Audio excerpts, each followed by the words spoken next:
몇 주 동안 소요리 문답을 못했는데 오늘부터 다시 또 시작하도록 하겠습니다. 소요리 문답 4문 우리 주보에 있죠? 주보에 있는 거 한번 읽어보도록 하겠습니다. 소요리 문답 4문 문답 다 읽겠습니다. 시작. 제3은 하나님은 어떤 분이십니까? 하나님은 영이신데 그의 존재와 지혜와 권능과 거룩하심과 공의와 선하심과 진실하심이 무한하시고 영원하시고 불변하십니다. 아멘. 지난번에 무한하다에 대한 이야기를 했습니다. 기억이 안 나셔도 괜찮아요. 오늘 또 들으시면 됩니다. 오늘은 영원하시고 불변하신 것에 대한 말씀을 좀 나누겠습니다. 그래서 하나님께서 영원하시고 불변하시다고 하는 이 사실이 우리 신자들에게 어떤 위로를 주는가를 또 보도록 하겠습니다.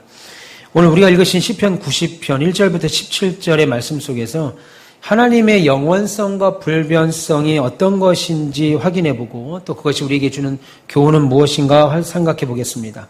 시편 90편은 모세가 쓴 시로 유명하죠. 그런데 시편 90편 위에 한번 보세요. 시편 90편 위에 보면 뭐라고 써있죠? 하나님의 사람인 모세의 기도라고 하는 이제 부제가 붙어 있습니다. 당시 하나님의 사람이다라고 하는 이름은 아무에게나 붙여지지 않죠. 사무엘이나 엘리야, 엘리사, 다윗 같은 사람들에게 붙여진 일입니다.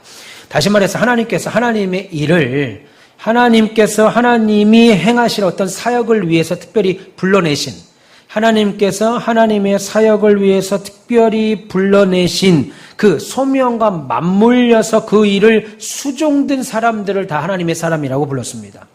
그렇게 따지면 저와 여러분들은 모두가 다 하나님의 사람이죠. 하나님이 당신이 행하신 어떤 사역을 위해서 불러낸 사람인데 그 불러낸 뿐만 아니라 그 일을 그 소명으로 알고 그 일을 수종든 모든 사람들을 하나님의 사람이다. 그러니까 저와 여러분들 하나님의 뜻을 감당하는 우리는 다 하나님의 사람인 줄 믿습니다. 그 중에서도 오늘 모세입니다. 모세는 하나님의 특별한 부름을 받았습니다. 어떤 부름이요? 출애굽을 시키는 특별한 부름을 받았습니다. 그리고 하나님이 모세에게 엄청난 능력을 주셔서 광야 40년의 큰 역사를 이루었던 사람입니다. 그러니까 모세처럼 하나님과 가까이 만나서 대면하고 하나님의 앞에 말씀을 듣고 모세처럼 하나님의 능력을 행하는 일에 쓰임받은 자가 성경에 또 누가 있을까 싶을 정도로 모세는 위대한 영웅입니다. 더군다나 모세를 통하여 구약의 모든 율법이 완성돼서 모세를 율법의 중보자라고까지도 말하죠. 그래서 모세는 신약의 그리스도와 대비될 정도요. 또 그리스도를 그림자처럼 보여준 모형으로서 보여준 특별한 부르심을 받은 자가 바로 모세입니다. 그런데 그런 모세가 인생이 도대체 뭐냐? 우리 인생이 도대체 뭐냐? 그 정도로 하나님의 능력을 받아서 영웅 중에 영웅이라고 할 수 있는 모세가 그런 엄청난 능력을 가진 모세가 본 인생이 뭐냐. 모세가 자신에게 맡겨진 하나님의 사역을 감당하기 위하여 내 사역은 도대체 뭐냐. 하나님의 80이라고 하는 이 나이에 나를 불러서 출애굽을 시키는 이 사역이 뭐냐. 광야에서 양떼 같은 이스라엘 백성들을 구원하고 이끌어오면서 모세는 뭘 배웠을까요? 인생이 무엇이냐라는 걸 배웠지요. 도대체 하나님의 구원 사역은 도대체 뭘까 이해했습니다. 승리의 역사, 군대 하나 없는 그들이 늘 승리하고 전쟁에서 승리를 경험한 모세에게 하나님의 구원의 역사는 도대체 무엇이냐? 바로 왕으로부터 그 소나기에서 빠져나올 때 모세가 경험한 하나님의 능력, 홍해가 갈라지고 만나와 메추라기가 내려오는 그런 하나님의 능력의 승리가 도대체 뭐냐? 그래서 내 인생에서 펼쳐지는 정말 이 많은 하나님의 이 일들, 그래서 모세가 바라본 인생과 교회는 무엇이냐? 이 질문을 가지고 오늘 시편 90편을 살펴봐야 됩니다. 모세가 그것을 가지고 오늘 본문 시편 90편을 담아냈는데요. 오늘 본문은 크게 세 가지로 나뉩니다. 오늘 이것을 짧은 시간 동안 좀 나누려고 합니다. 첫째는 하나님에 대하여 뭐라고 말하느냐. 모세가 그 엄청난 능력과 하나님의 힘을 얻고 하나님의 사명을 감당했던 그 모세가 하나님은 도대체 어떤 분이시냐라고 말하는 거하고, 또 하나는 그 하나님 앞에서 우리 인생은 또 뭐냐. 그 하나님 앞에서 우리 인생은 또 뭐냐. 세 번째는 그러할진대. 그러할진대 인생에게 참된 소망은 그러면 무엇이냐? 요 세 가지를 오늘 본문이 말하죠. 요 내용을 좀 우리가 살펴보겠습니다. 먼저 1절과 2절 한번 우리가 읽어보겠습니다. 1절과 2절 읽습니다. 시작. 주여 주는 대대에 우리의 거처가 되셨나이다. 산이 생기기 전 땅과 세계도 주께서 조성하시기 전 곧 영원부터 영원까지 주는 하나님이시다. 여러분 이 짧은 두 절에서 하나님과 관련하여 우리에게 주는 교훈이 있습니다. 2절 다시 보세요. 산이 생기기 전 땅과 세계를 주께서 만드시기 전에 이미 하늘과 땅과 세상을 조성하시기 전에 하나님은 이미 계셨고 이미 창조해 주셨다라고 말하는 겁니다. 오늘 모세가. 이걸 아주 분명하게 말하는데요. 그러니까 하나님은 창조주시다. 저 한번 보세요.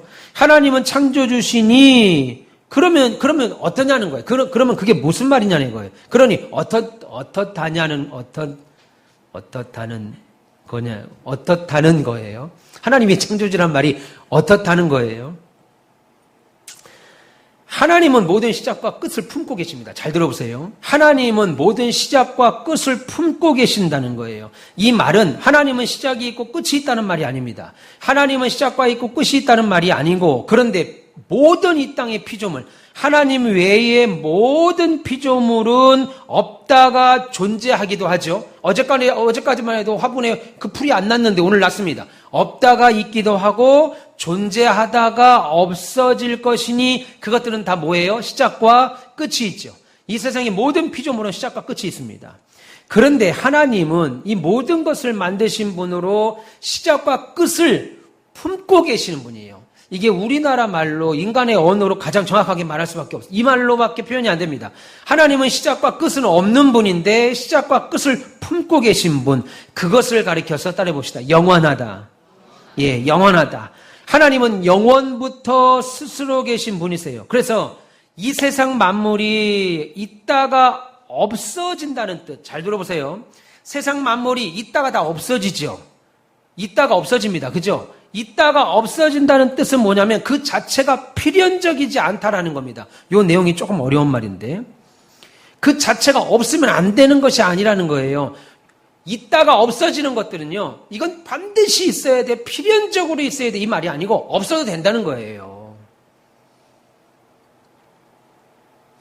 이 세상 어떤 것이라도 없어져도 뭐라고 그럴까요? 아무 상관없는 것. 그래서 신학적으로 철학적으로 이걸 뭐라고 말하냐면 우연적인 존재라고 말합니다. 우연적인 존재지 필연적인 존재가 아닙니다. 필연적인 존재, 잘 들어보세요. 필연적이지 않다는 말은 있다가도 없어진다는 말은 필연적이지 않다는 말인데 이거는 꼭 존재해야 된다는 게 아니라 없어도 괜찮다는 거예요. 없어도.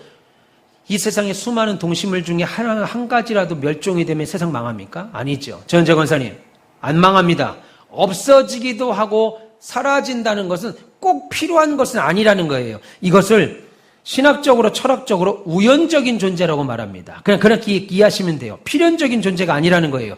반드시 있어야 돼. 이거 없으면 세상이 망해, 끝나라고 하는 필연적인 존재는 절대 필연적인 존재는 하나님뿐입니다. 하나님은 오늘 본문을 보니까 산도 만드신 분이요, 땅과 세계도 만드신 분. 그러므로 하나님은 영원하시다. 우리가 흔히 말할 때 헬라어의 알파벳을 따져서 하나님은 알파와 오메가라고 할 때 알파는 시작의 말이고 오메가는 끝의 단어니까 시작과 끝이 하나님께 있구나라는 식으로 이해하시면 안 됩니다. 하나님은 알파와 오메가요라고 말할 때 하나님은 시작과 끝이 있는 분이구나라는 것이 아니고 알파와 오메가 되신 하나님은 알파와 오메가라는 말은 하나님으로부터 모든 것이 시작됐고 하나님으로부터 모든 것이 끝난다는 뜻입니다. 무슨 말인지 이해하세요? 하나님은 알파와 오메가요라는 말은 하나님으로부터 모든 게 시작되고 끝난다. 하나님은 시작과 끝이 있다. 그 뜻이 아니라는 거죠. 그러니까 하나님은 이렇게 자신 외에 어떤 것에서 시작된 분이 아니시다라는 걸 말합니다. 이것이 하나님의 영원성이에요. 조금 천천히 할까요, 제가? 여러분 빨리 끝내고 보내려고 일부러 빨리 하는 것 같습니다. 이 영원성은 만물의 변화에서 초월한다고요. 잘 보세요. 영원하다고 하는 말은요, 하나님이 영원하다고 할 때 만물이 변하죠. 만물이 변합니다. 이 변함에서 초월해 계시고 만물의 변화 가운데 항상 계시는 거예요. 잘 들어보세요. 잘 들으셔야 됩니다. 하나님은 영원하시다고 말할 때는 만물이 변하잖아요. 10년 전과 100년 전은 바뀐다고요. 변한다고요. 그런데 그 변화에 초월해 계시다는 뜻이며 동시에 그 변화 한가운데 늘 계시다는 말입니다. 이거는 그냥 믿어야 돼요. 이건 뭐 이해가 안 돼. 예. 변화하는 만물과 역사 속에 항상 내재해 계신다는 겁니다. 함께 만물 안에 계시면서 만물을 붙들어 주시고 그 만물이 지탱할 수 있도록 하세요. 그러면서 만물을 초월해 계시는 분. 어렵습니까, 이거? 아주 쉬운 건데. 이거 주무시면 지금 천국으로 보내드립니다. 지금 주무시면 안 돼요.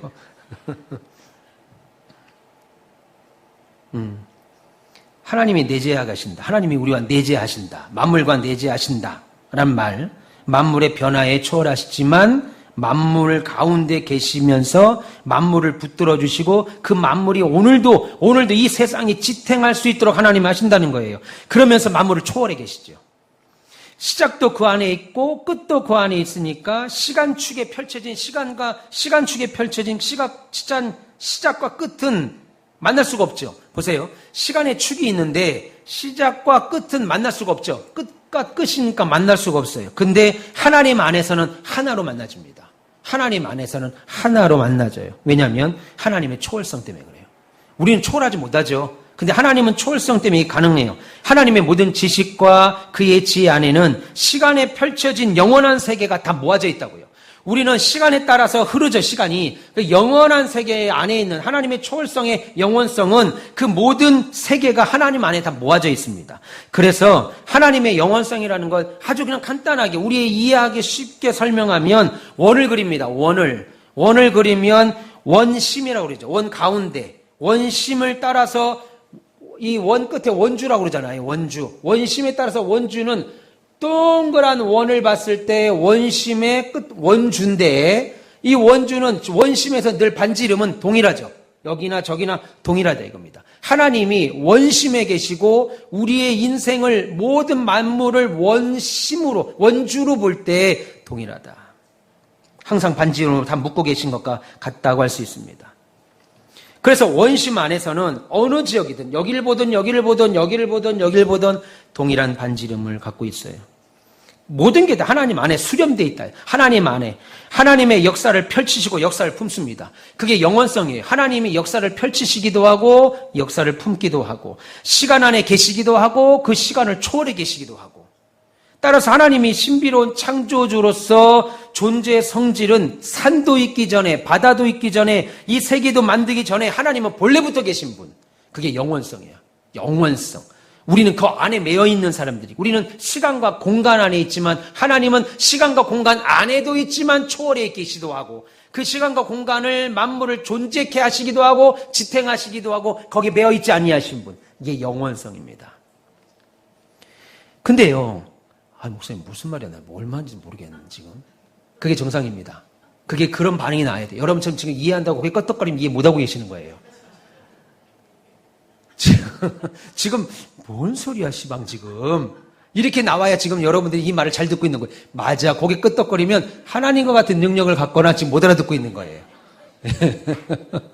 지금 알지도 못하면서 목사님 앞에서 뭐라 할 수는 없으니까 그냥 아멘 하는데 못 알아듣고 있는 겁니다. 그거는. 예.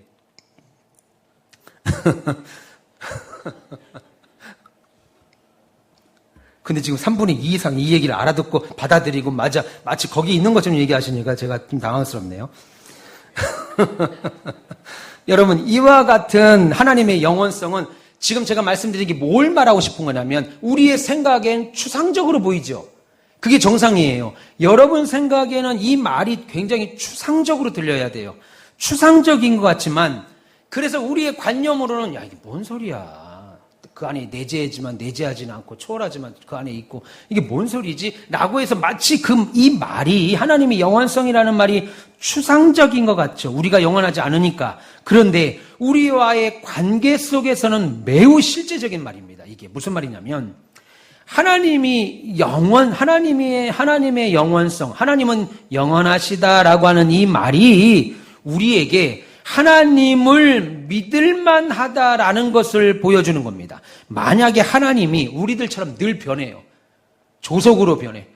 아침에 기분 좋았다가 밥 먹고 나서 삐져있다가 저녁에 또 기분 좋았다가 자기 전에 화나고, 하나님이 늘 이렇게 조석으로 우리의 마음이 기분이 변한다면, 우리처럼 하나님이 있다가도 없어지는 분이라면 저와 여러분들이 이렇게 잘 살고 계시다가 어느 순간은 안 보이실 거 아니에요.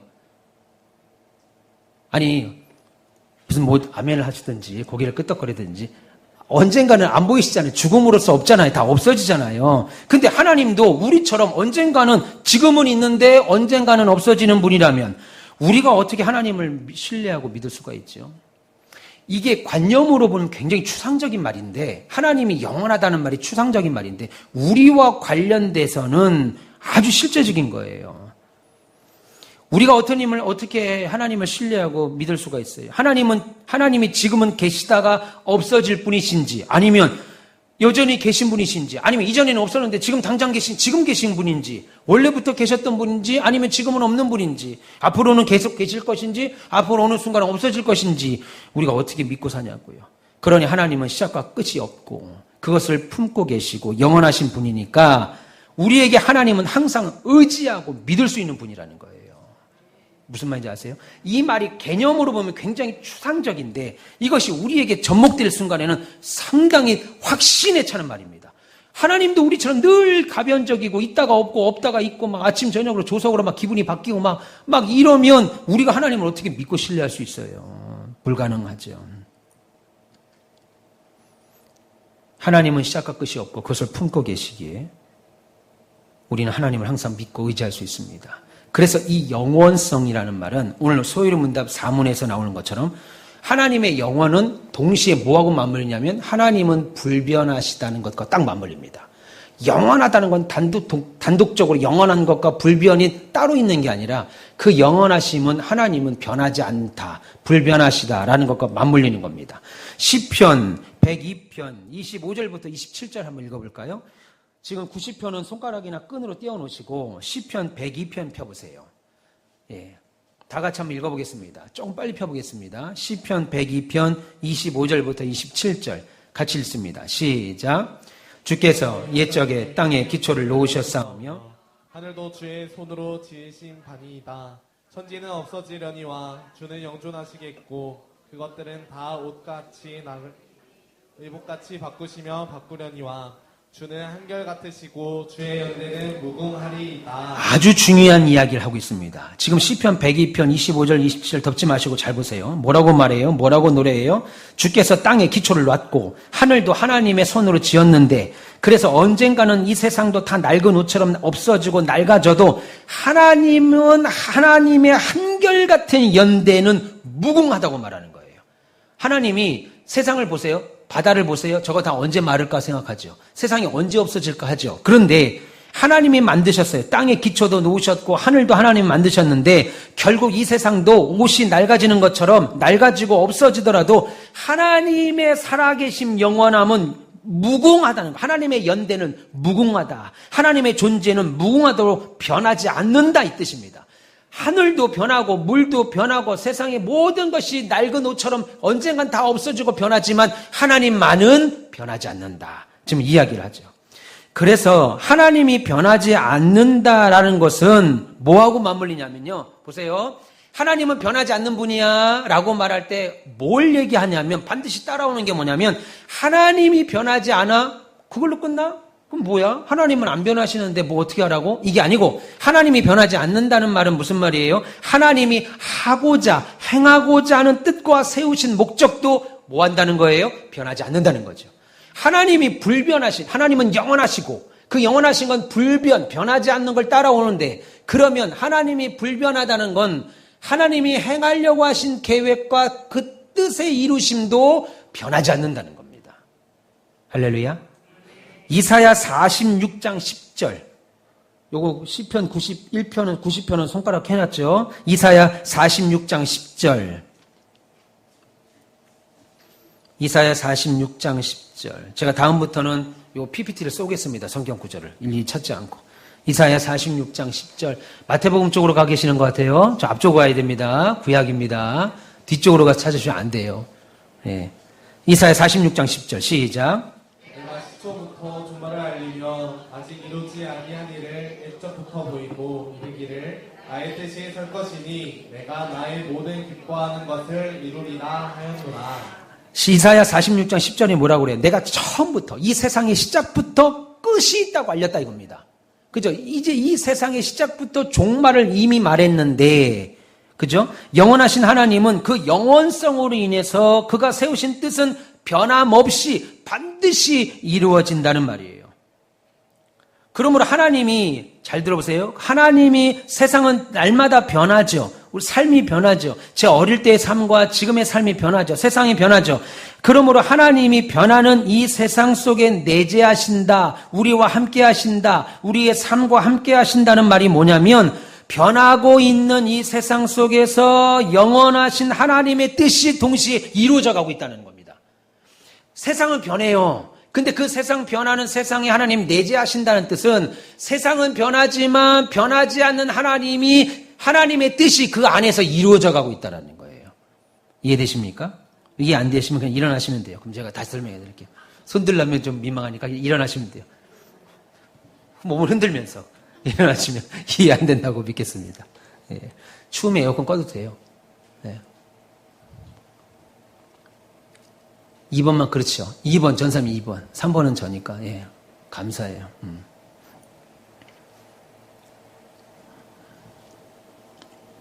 그러니까 변화하고 있지만 잘 보세요. 그러니까 우리의 삶은 우리의 세상은 날마다 변화되고 있지만 변화되지 않는 뭐예요?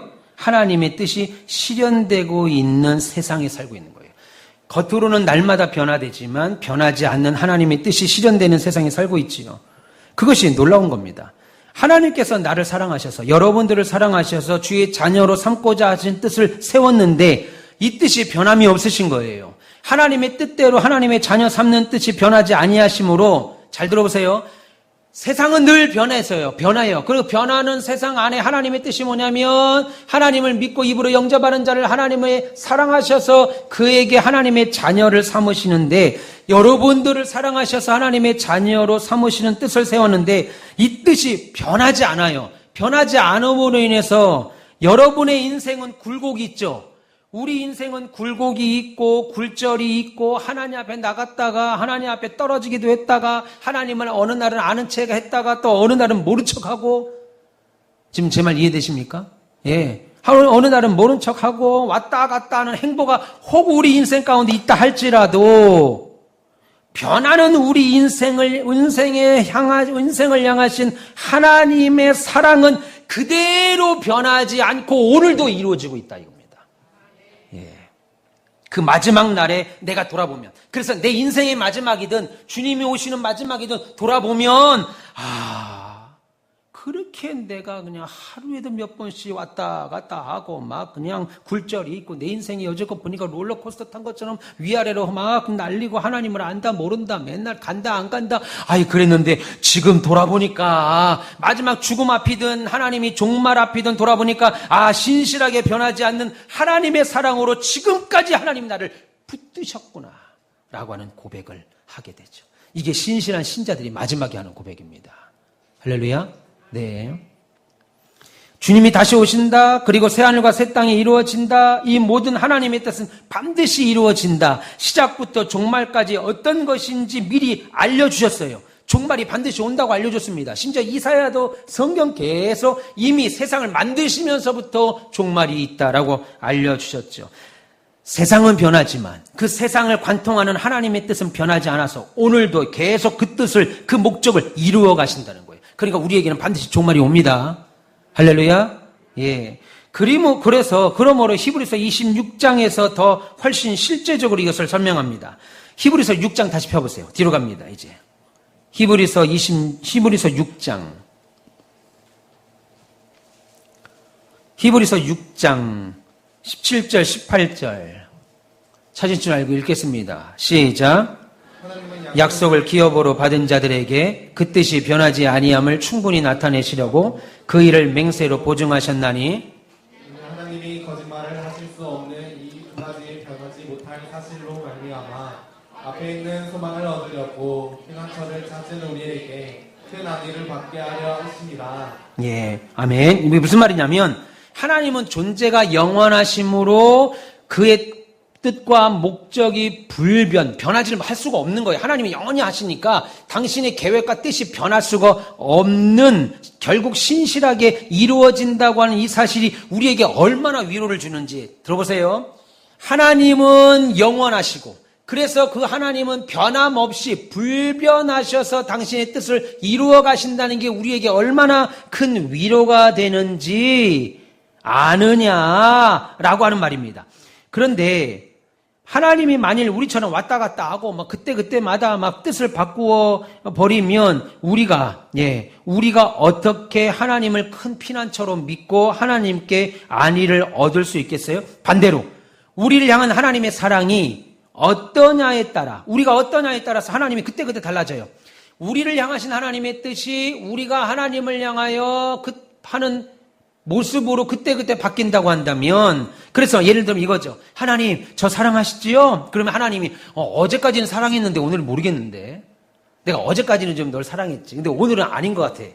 만약 그래 보세요. 얼마나 황당한가. 여러분들이 나도 모르는 사이에 하나님이 믿음을 주셔서 이걸 아예 배제하고 살죠. 근데 사람이 부부간에도 연인간에도 친구간에도 너 나 좋아해? 어제까지는 친구였다고 오늘 막 대판 싸고 내일부터 절교야 그러잖아요. 하나님이 만약에 하나님 저 사랑하시죠? 어제까지는 사랑했는데 오늘은 아닌 것 같아. 잘 모르겠어. 여러분 생각에 아예 그런 생각 없죠. 그래서 믿음이, 여러분들에게 믿음이 들어갈 때 하나님이 이 모든 이 논리적인 거를 그냥 여러분들이 이해시켜서가 아니라 그냥 머릿속에 마음속에 확 다 집어넣는 거예요. 그래서 어느 순간 그냥 마음을 의심하지 않는 거예요. 하나님이 우리처럼 어제는 그랬는데 오늘은 아닌 것 같다 하신다면 어떻게 할 거예요? 내가 그래서 하나님께 가까이 하면 하나님은 기뻐하시고, 내가 조금 하나님 멀리 하면 하나님이 나 미워하신다고 내친다고 그러면 어떻게 하시겠냐는 거예요. 하나님은 우리를 그리스도 안에서 입양하셨는데 절대 파양하지 않는다. 입양한 우리를 파양하는 법이 없다. 예, 그렇게 말하죠. 그런데 이 사실이 얼마나 우리에게 은혜를 주냐면 하나님은 두 가지 뜻을, 거짓말을 못 하신다는 거예요. 하나님은 거짓말을 못 해요. 그 존재 자체로 하나님이 하셨다는 것 자체로 이미 그건 완결된 답인데 심지어 거기에다 뭐까지 하냐면 당신의 이름으로 자기가 보증을 쓰는 겁니다. 여러분 무언가를 보증을 쓸 때 그 물건을 받는 것보다 더 큰 걸 갖다 대야 보증이 되죠. 내가 은행에서 100만 원을 빌려 오려고 그러는데 거기에 되는 땅이, 보증으로 되는 땅이 10,000원도 안 돼. 그럼 그게 보증으로서의 그게 담보가 됩니까? 하나님은 당신의 이름으로서 온전한데 그 하나님 자체는 거짓말을 할 수 없는 분이에요. 그래서 하나님 왜 거짓말할 수 없냐면 하나님의 존재 자체가 완전하기에 그냥 하나님이 하면 그걸 끝나는 건데 우리가 연약하면 혹 그걸 안 믿을 것 같아서 하나님이 당신이 보증까지 쓴다는 거예요.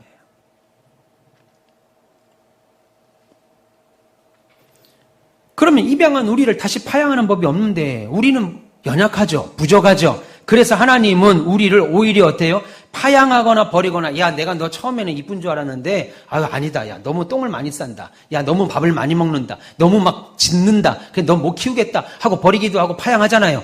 하나님은 우리를 그렇게 하지 않는다는 거예요. 근데 사람은 왜 걔를 그렇게 파양해요? 걔를 못 바꿔요. 못 바꾼다고. 피곤해요? 못 바꿉니다. 여러분이 개를 파양하는 이유가 개가 오늘 똥을 아무데나 쌌는데 훈련해서 뭐 좀 덜 쌀 수는 있지만 주인의 마음에 오롯이 들지 못하죠. 그게 결국 파양하는 거예요. 하나님은 오히려 우리를 바꾸어내세요. 변하게 하세요.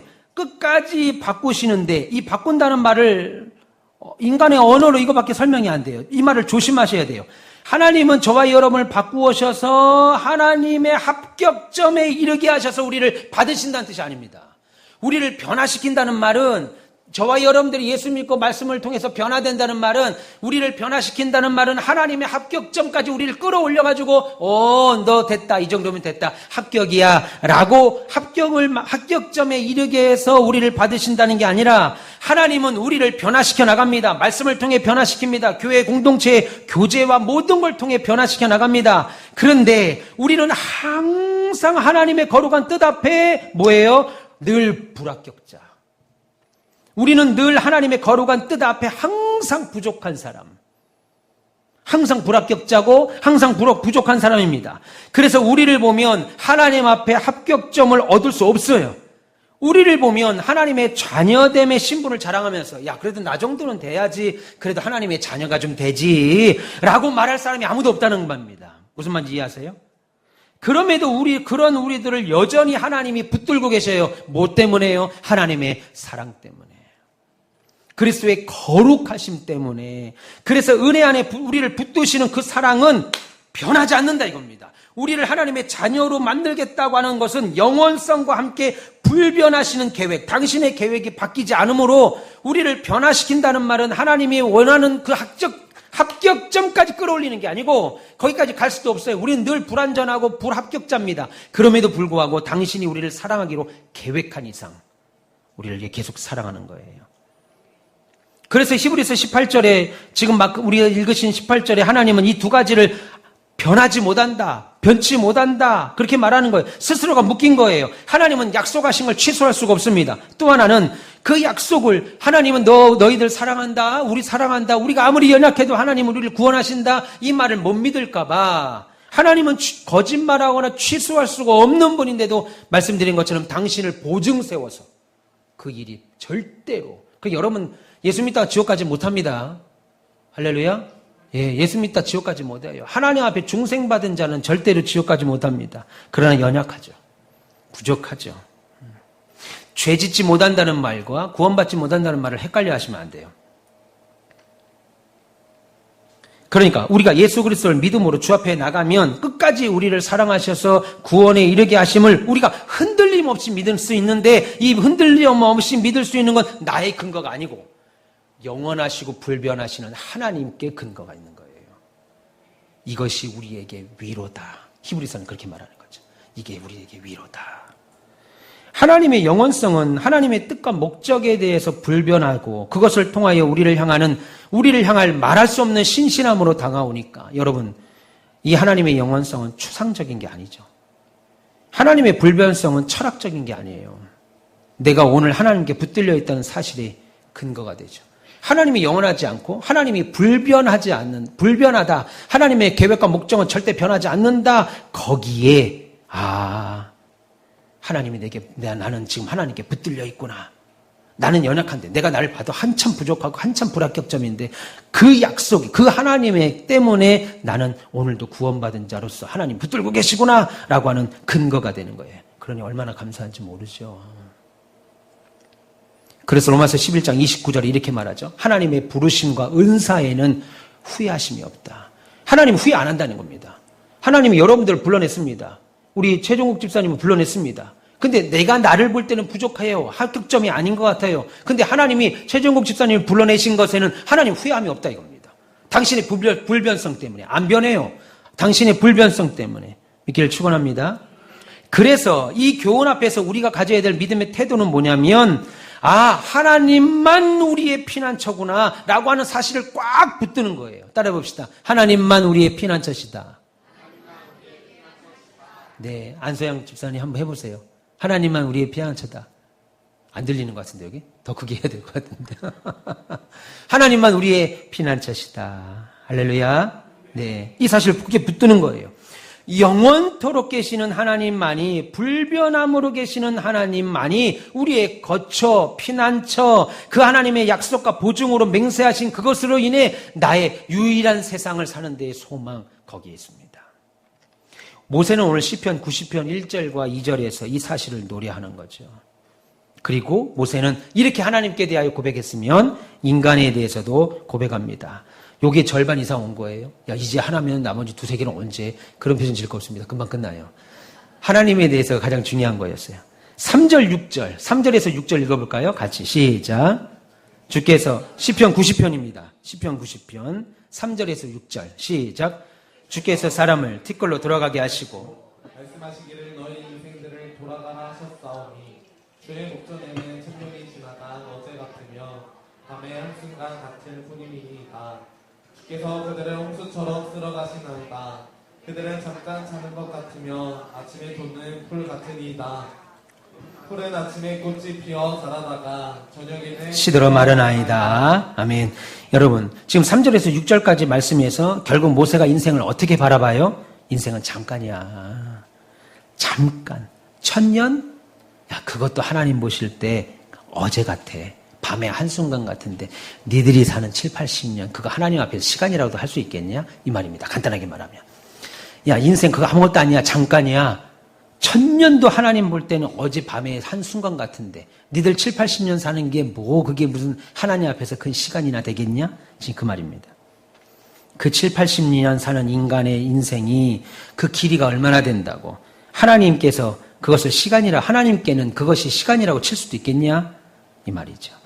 아침에 마른 풀 같다. 돋는 풀 같다. 근데 꽃이 피어서 영광스럽죠. 꽃 피면 너무 이쁘죠. 근데 저녁에 가보니까 시들러 말라 있는 것처럼 우리 인생은 그와 같다는 겁니다. 꽃이 피어 영광을 뽐내도 그거 아무것도 아니라는 거예요. 인간은 티끌, 먼지로 왔으니 티끌, 먼지로 돌아갈 뿐이라는 겁니다. 그런데 사실은 이것은 하나님의 은혜를 모르는 일반 사람들도 다 알죠. 세상 사람들 다 알죠. 여러분만 압니까? 인간이 별것 아니고 인간의 연수가 아무것도 아니고 인간은 꽃 같지만 낮에는 펴도 저녁에는 지는 그런 거야. 인간의 존재 아무것도 아니야. 그거 우리만 얘기해요? 세상 사람들도 하죠. 왜요? 세상 사람들도 알고 다 경험하잖아요. 세상 사람들 다 경험하는 일입니다. 진짜 그렇거든요. 여러분 생각해 보세요. 태어나면서부터 죽는 아기가 있습니다. 태어나면서부터 죽는 애가 있어요. 허무하죠. 근데 100세를 산다고 막 장수하며 TV 나온 사람도 있습니다. 그리고 건강 뽐내요. 아니 심지어 우리 교회 많잖아요. 7, 80에도 기운 자랑하고 사시는 분들이 있습니다. 우리 소망에는 7, 80에도 막 기운 자랑해요. 그죠?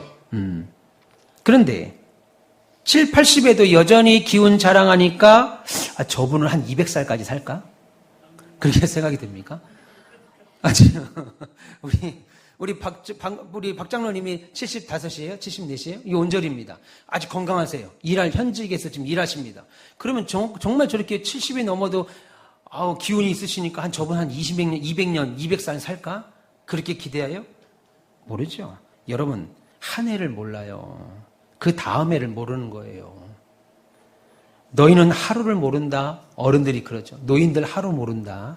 그 얘기 하잖아요. 제가 하는 말이 아니고 여러분들이 하시잖아요. 너희는 하루를 모른다. 인생은 이내 꺾인다. 지금은 막 7, 80이 돼도 힘이 막 장골한 것 같지만 이내 꺾인다. 하나님께서 홍수 심판 때처럼 그냥 쓸어버리면 그 물에 남김없이 홍수 쓰나미 오면 싹 쓸려가는 것처럼 그 사람이 아무리 사람이 강다해도 단단하고 막 약 먹고 홍삼 먹고 막 그 개소주 먹고 뭔가 먹어서 몸을 단단히 버티며 있다고 하고 강건해 보인다 하더라도 죽음의 세력이 와서 삼켜버리면 그걸로 끝나는 거예요. 흑염소 100마리 먹어도 소용없습니다.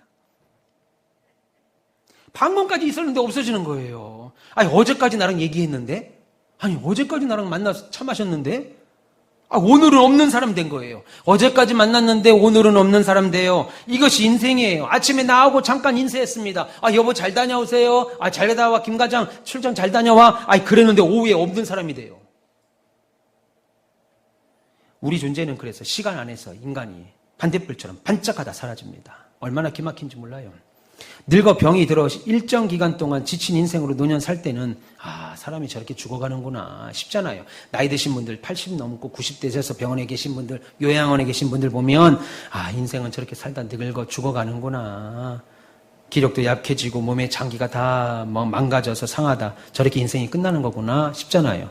그런데 팔팔한 인생 10대가 20대가 30대가 갑자기 죽어봐요. 너무 아깝잖아요. 기가 막히잖아요. 근데 그게 인생이라는 거예요. 일반적으로는 나이 들어서 죽어야 되는 게 정상인 것 같은데 상관없다 이겁니다. 그게 인생이라는 거예요. 그래서 여러분, 우리 인생은 우리 스스로에게 기반이 있지 않습니다. 우리 스스로에게 근거를 갖고 있지 않아요. 사별이요. 죽음의 이별은 갑작스럽게 옵니다. 그게 질병으로 오든 사건으로 오든 사고로 오든 당하는 사람은 정말 눈앞에 있다가 없어진 거예요. 그래서 그 기억 지우는데 오랜 시간 걸리잖아요. 얼마나 긴 시간 아픔으로 지나야 되는지 몰라요. 그래서 인간은요, 빈곤한 자입니다. 다 할 수 있는 것 같아도 할 수 있는 게 없어요. 그런 인생이 뭘 의지하고 살아야 되겠어요? 여러분, 지금 제가 이 말, 지금 3절부터 6절까지 이 말은 비관주의자들 같지만 하나님께서는 소망을 보고 소망 가운데 소망 가운데 살도록 말씀하는 겁니다. 하나님은 우리의 인생의 시간을 귀하게 여기십니다. 우리 인생을 헛되이 보내지 않도록 깨우치시는 거예요. 지금 이 말은 야, 너희 인생 너무 귀하다. 허무해. 그러니까 인생 그냥 되는 대로 살아. 어차피 뭐 인생 아무것도 아니다. 이 말을 하는 것이 아니고 너희 인생의 근간은 너희에게 있지 않고 나에게 있다. 그러니까 너희의 시간은 얼마나 귀한 것이냐면 우리의 인생을 헛되게 보내지 않도록 오늘 이 말씀이 기록되어 있어요. 그래서 그 주어진 인생이 몇 년을 살던 값있고 하나님 보시기에 기쁜 인생을 살도록 하기 위하여 우리가 하나님이 없는 그런 인생이라면 그 인생이 어떤 인생이냐고 말하는 거예요. 하나님조차 없는 인생이라면 그렇게 허무한 인생인데 하나님조차 없다면 그래서 본문 7절에서 9절 보세요. 7절에서 9절 시작. 우리는 주의 손을 내며 주의 빛내심에 놀라나이다. 주께서 우리의 죄악을 주의 앞에 놓으시며 우리의 은밀한 죄를 주의 얼굴빛 가운데 두셨사오니 우리의 모든 날이 주의 분노 중에 지나가며 우리의 평생이 순식간에 다하였나이다. 아멘. 여기까지만 하겠습니다. 이 두 번째 이야기만 하겠습니다. 한 5분만 더 하고 마치겠습니다. 여러분, 우리 인생이 지금 뭐라고 그래요? 7절에서 9절. 우리 인생이 그렇게 짧게 지나가는데, 우리 인생이 그렇게 빨리 지나가는데, 그나마도 뭐라는 거예요? 죄 가운데서 지나간다는 거예요. 참. 그 짧은 인생을 거룩하게 살고, 의롭게 살고, 막 이렇게 막 살아야 되는데, 그 짧은 인생조차도 죄 가운데 살아가요. 인생의 시간이 아깝다. 아, 진짜 시간이 너무 짧아. 아까워. 그러니까요, 너 그렇게 이렇게 짧은 인생 살아가니까 죄 짓고 사면 안 돼. 정말 좋은 일만 하고 살아. 정말 기쁘고 행복하고 살아. 라고 말하는데, 말할 만큼 그 인생이 짧은데 그나마도 죄 가운데 살아간다는 거예요. 그나마도. 인생의 시간이 아깝다. 어떻게 그런 일 하면 인생을 낭비하니? 시간이 얼마나 아까운데, 야, 인생 그렇게 살면 안 돼. 인생의 질을 어떻게 그렇게 밑바닥으로 하고 살아. 내 인생의 가치를 낭비하며 살 수 없어. 라고 말할 정도로 인생이 귀하다고 하면서도 여전히 죄 가운데 살아간다는 거예요. 이것이 모세가 본 인생입니다. 이스라엘 백성 광야 40년을 이끌어가면서 보니까 출애굽하면서 하나님의 능력과 권세와 하나님의 보호하심과 언약의 신실함 다 보고 있으면서도, 다 봤으면서도, 하나님이 어떻게 우리에게 했는지 알면서도, 기회 있을 때마다 하나님께 원망하고 불평하고 살아가는 그 죄성들을 보면서 저들이 하나님이 그들의 불평하는 걸 얼마나 밉게 봤던지 이스라엘 백성들을 광야에서 다 죽입니다. 20살 미만만 놔두고 다 죽이는데 평균적으로 하루 매일 80에서 90명이 죽어나가야 돼요.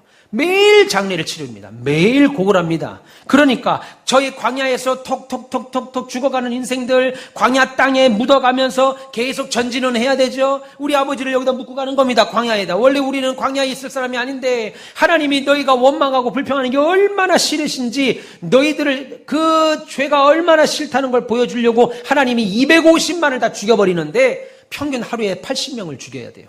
매일 어제 함께 했던 아버지가 죽어서 그 아버지 시신을 광야의 한복판에 묻어놓고 떠나야 돼요. 어제는 아버지였고 오늘은 어머니였고 내일은 자식이고 그 쟤는 친구고 형 계속 묻고 갑니다. 하나님이 얼마나 너희들의 죄를 싫어하는지. 주의 분노 중에 지나가는 거예요. 그의 인생이 주의 진노 중에.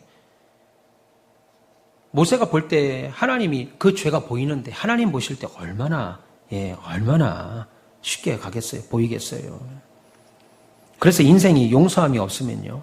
죄 중에 하나님 앞에 감출 길 없는 모든 심판을 받을 인생살이가 그렇게 훅 있다가 사라집니다. 예. 하나님께서 심판하실 때 심판받지 않고 용케 감출 죄가 없어요. 제가 오늘 여기까지만 하도록 하겠습니다. 나중 이야기들 또 보면서 또 하도록 하겠습니다.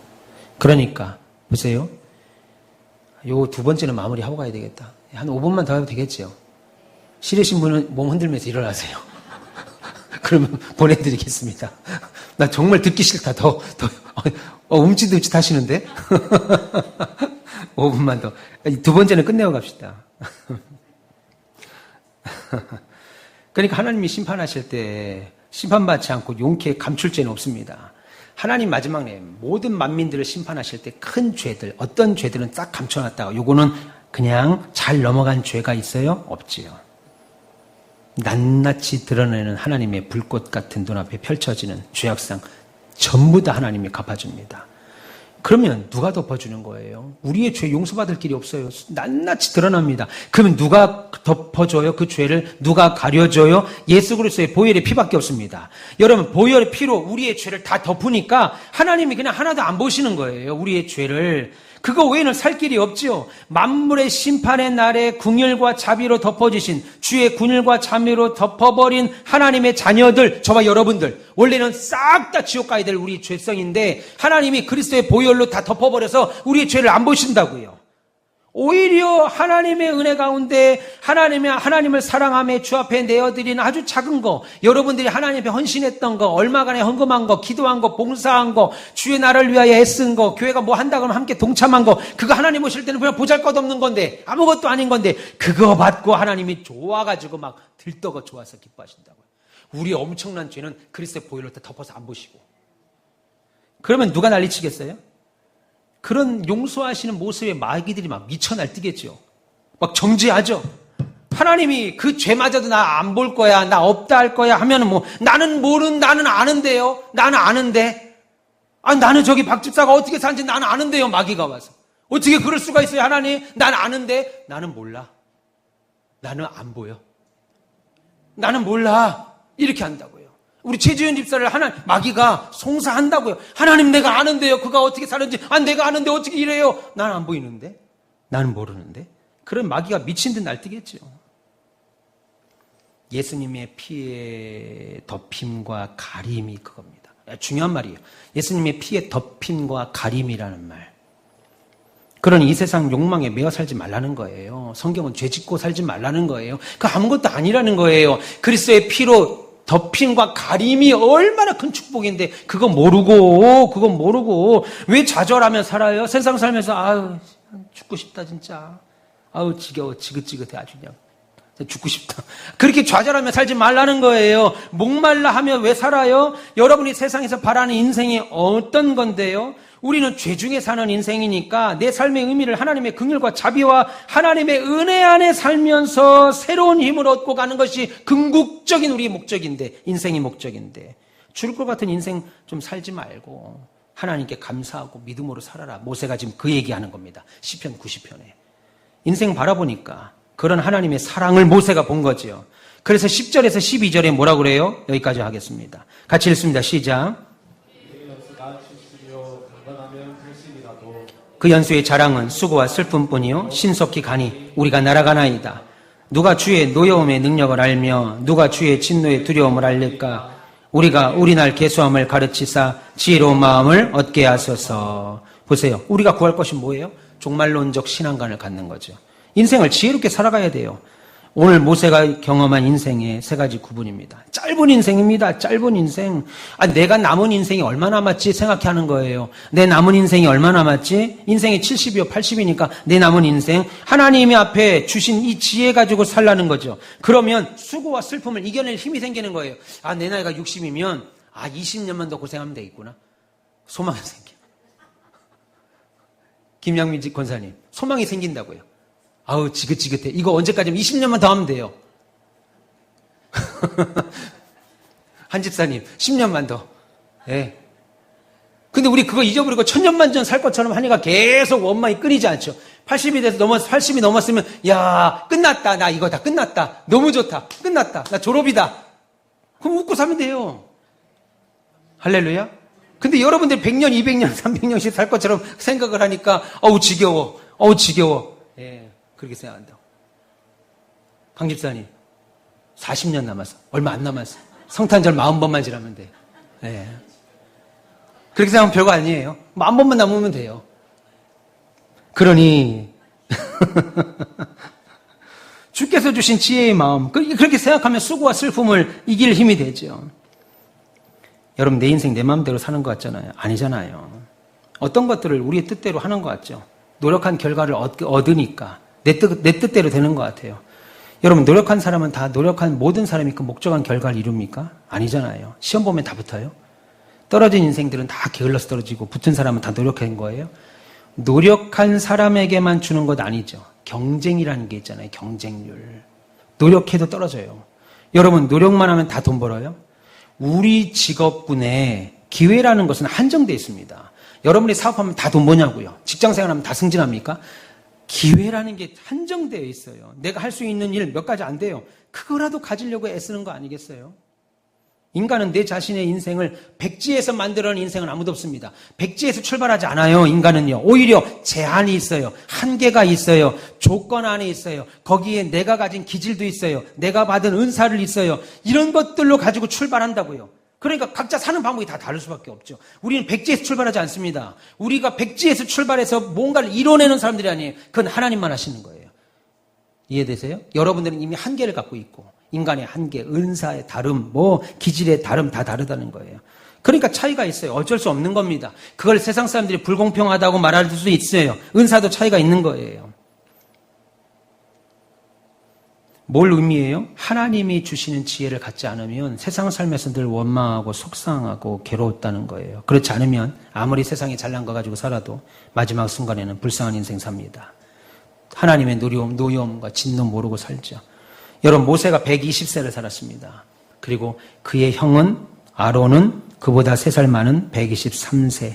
그대의 열조보다는 짧은 인생 산 것 같죠? 그러면 다윗은 몇 살까지 살았을까요? 다윗은 몇 살? 아시는 분 1000만 원. 다윗은 몇 살까지 살았을까요? 70세. 고작 70세를 살고 왔습니다. 70 넘으신 우리 소망의 여러분들보다도 다윗이 못 살았어요. 70세. 여러분 인생이요? 70이요. 강건하면 80. 근데 그것도 120살을 산 모세가 하는 말이 수고와 슬픔만 있다. 죄 가운데 산다. 그 짧은 인생도 어떻게 하면 하나님 뜻대로 살아야지 하는데도 그 짧은 순간도 죄 안에서 산다. 그게 인생이야. 니들 뭐 크게 대단한 것 같으니? 그 아무것도 아니다. 하나님 모신 니들 1000년 산다고 그래도 그게 시간이 되겠냐? 70년, 80년 뭐가 된다고. 그러니까 우리는 뭐가 필요해? 남은 날 계수하는 지혜. 내가 몇 년을 더 고생하고 살고 내가 이 땅에 사는데 얼마나 더 죄짓고 살고 이런 지혜가 필요하다.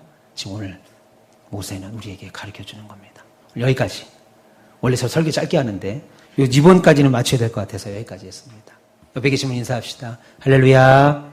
네, 사랑합니다. 네, 감사합니다. 오늘 나오신 여러분들 반갑고 다음 주일은 우리 교수님 오셔서 특강합니다. 다음 주는 어떻게 해야 돼요? 부모가 돌아가셔도 깨워서 오셔야 돼요. 네. 다음 주일에는 부모가 돌아가셔도 깨워서 인나세요 아버지 지금은 가실 때가 아니에요.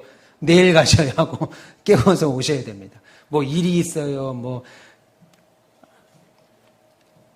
안 돼요. 무조건 나오셔서 함께 즐거운 시간, 귀한 시간 됐으면 좋겠습니다. 교수님이 아주 키도 크시고 젊은 교수입니다. 새로 임명한 교수신데 아주 좋은 우리 다른 교회 성도들도 와서 듣고 싶다고 연락이 와서 내가 안 된다고 그랬어요. 오지 마. 오면 당신네들 교회 다 우리 교회로 오게 되니까 오지 마. 오지 마라 그랬는데 모르겠어요. 올지. 다른 교인이 다음 주에 좀 온다 그러면 그냥 눈치 주거나 그러지 말고 그냥 모른 척 하세요. 꼭 그런 날 눈치 주는 사람 눈치. 누구야? 이렇게 계속 그러지 말고 그냥 모르는 사람 있으면 인사만 하시면 됩니다. 네, 감사합니다. 한 번 더 인사합시다. 영원하지 않습니다. 우리는 안 영원합니다. 하나님만 영원하시고 하나님은 불변하시고 그래서 불변하시다는 말은 당신의 계획은 차질 없이 이루어지고 있다. 할렐루야. 네, 7, 80 사는 인생에게 뭘 기대하겠어요. 그래서 우리는 기대하는 존재들이 아니고 뭐 해야 되는 존재들이 서로 사랑하는 거예요. 그냥 우리는 사랑하는 거예요. 보면 좋아야 돼요. 어우, 너무 좋아. 기대하면 안 돼요. 기대하면 반드시 실망이 따라옵니다. 그냥 사랑하는 거예요. 아, 이쁘다. 우리 수혁이 보면, 아, 이쁘다 하죠. 저기 지금 애기들 저렇게 보면, 아, 이쁘다. 그냥 이쁜 거예요. 안 이뻐도 이쁜 거예요. 그냥 이쁘다. 아, 이쁘다. 우리 애들은 얼마나 이쁜지 몰라요, 진짜. 우리 교회 애들은. 그냥 이쁘다. 그거예요. 서로. 여러분들 볼 때, 아우, 좋다. 해볼까요? 마지막으로 해볼까요? 아, 이쁘다. 아, 옆에 보시고. 아, 이쁘다. 네. 아, 징그럽다. 기도하겠습니다. 하나님 감사합니다. 사랑.